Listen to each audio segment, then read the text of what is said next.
Hello friends, welcome to a brand new episode of box office memories. ഇന്ന് നമ്മൾ discuss ചെയ്യുന്നത് 1995 പുറത്തിറങ്ങിയ Manoj K Jayan അഭിനയിച്ച ചിത്രങ്ങളെക്കുറിച്ചുള്ള വിശകലനങ്ങളാണ്. 90ന്റെ ആദ്യ പകുതിയിൽ മികച്ച നടൻ എന്ന പേര് നേടിയ മനോജ് കെ ജയൻ എന്നാൽ 95 വളരെ തണുത്ത പ്രതികരണമായിരുന്നു കാഴ്ചവെച്ചിരുന്നത്. ആകെ 3 ചിത്രങ്ങളിൽ മാത്രമേ 95 മനോജ് കെ ജയൻ അഭിനയിച്ചുള്ളൂ. ഇനി ഏതൊക്കെയാണ് ഈ ചിത്രങ്ങൾ എന്ന് നോക്കാം.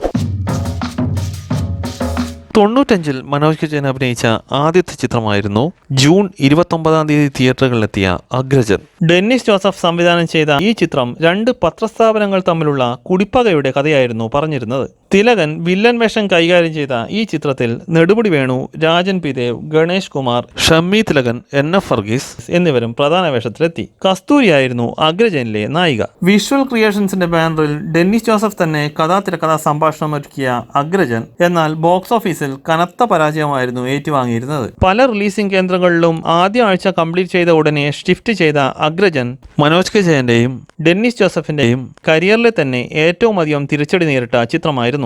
അക്കാലത്തുണ്ടായ പത്രപരസ്യങ്ങളുടെ നിയന്ത്രണങ്ങളും ചിത്രത്തിന്റെ പരാജയത്തിന് ആക്കം കൂട്ടി. ജി ദേവരാജൻ മാസ്റ്ററാണ് അഗ്രജന്റെ സംഗീത സംവിധാനം നിർവഹിച്ചത്. 95 മനോജ് കെ ജയൻ അഭിനയിച്ച അടുത്ത ചിത്രമായിരുന്നു ജയരാജന്റെ സംവിധാനത്തിലൊരുങ്ങിയ തുമ്പോളിക്കടപ്പുറം.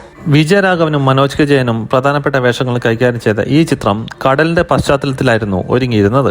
കലു ഡെന്നീസ് തിരക്കഥാ സംഭാഷണം ഒരുക്കിയ ഈ ചിത്രം ജൂലൈ 7 തിയേറ്ററുകളിലെത്തിയത്. മഹാരാജ ഫിലിംസ് നിർമ്മിച്ച ഈ ചിത്രത്തിൽ പ്രിയാരാമനായിരുന്നു നായികാവേഷം കൈകാര്യം ചെയ്തത്.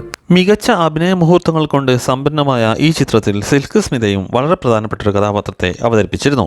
സൈനുദ്ദീൻ, രാജൻ പി ദേവ്, ജോസ് പ്രകാശ്, പ്രതാപചന്ദ്രൻ, സ്പടിയൻ ജോർജ് തുടങ്ങി വൻ താരതമ്യമായി പുറത്തിറങ്ങിയ തുമ്പോളിക്കടപ്പുറം ബോക്സ് ഓഫീസിൽ ഒരു ആവറേജ് വിജയം നേടിയ ചിത്രമായിരുന്നു. പ്രമുഖ കേന്ദ്രങ്ങളിൽ 50 ദിവസത്തിനടുത്ത് പ്രദർശിപ്പിച്ച തുമ്പോളിക്കടപ്പുറത്തിന്റെ സംഗീത സംവിധാനം സലിൽ ചൗധരി ആയിരുന്നു നിർവഹിച്ചിരുന്നത്. ഇതിലെ മിക്ക ഗാനങ്ങളും 95 സൂപ്പർ ഹിറ്റ് ഗാനങ്ങളായിരുന്നു. ഉണ്ണി ജോസഫ് എഴുതിയ മലയാള മനോരമ വാരികയിൽ പ്രസിദ്ധീകരിച്ച നോവലിന്റെ ചലച്ചിത്രാവിഷ്കാരമായിരുന്നു തുമ്പോളിക്കടപ്പുറം. 95 മനോജ് കെ ജയൻ അഭിനയിച്ച അവസാനത്തെ ചിത്രമായിരുന്നു ഓണത്തിനോടനുബന്ധിച്ച് സെപ്റ്റംബർ 1 തിയേറ്ററുകളിലെത്തിയ ഏഴരക്കൂട്ടം. ദിലീപ്, നാദിർ ഷാ, മധുപാൽ എന്നിവർ പ്രധാന വേഷത്തിലെത്തിയ ഈ ചിത്രം സംവിധാനം ചെയ്തത് കരീമായിരുന്നു.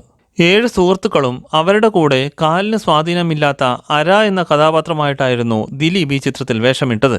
മനോജ് കെ ജയൻ പോലീസ് ഓഫീസറുടെ വേഷത്തിലെത്തിയ ഈ ചിത്രം കോമഡിക്കും ആക്ഷനും പ്രാധാന്യം നൽകിയെടുത്ത ചിത്രം കൂടിയായിരുന്നു.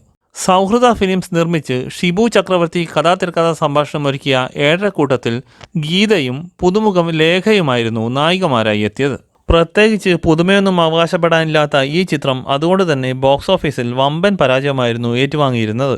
മനോജ് കെ ജയൻ നായകവേഷങ്ങളിൽ നിന്ന് ക്യാരക്ടർ റോളുകളിലേക്ക് മാറുന്ന കാഴ്ചയായിരുന്നു ഏഴരക്കൂട്ടത്തിൽ നമുക്ക് കാണാൻ കഴിഞ്ഞത്. ജോൺസൺ ആയിരുന്നു ഈ ചിത്രത്തിന്റെ സംഗീത സംവിധാനം നിർവഹിച്ചത്. ആകെ സമ്മറി നോക്കുമ്പോൾ 95 റിലീസ് ചെയ്യുന്ന 3 ചിത്രങ്ങളിൽ ഒരു ചിത്രം ആവറേജ് വിജയം കൈവരിച്ചു.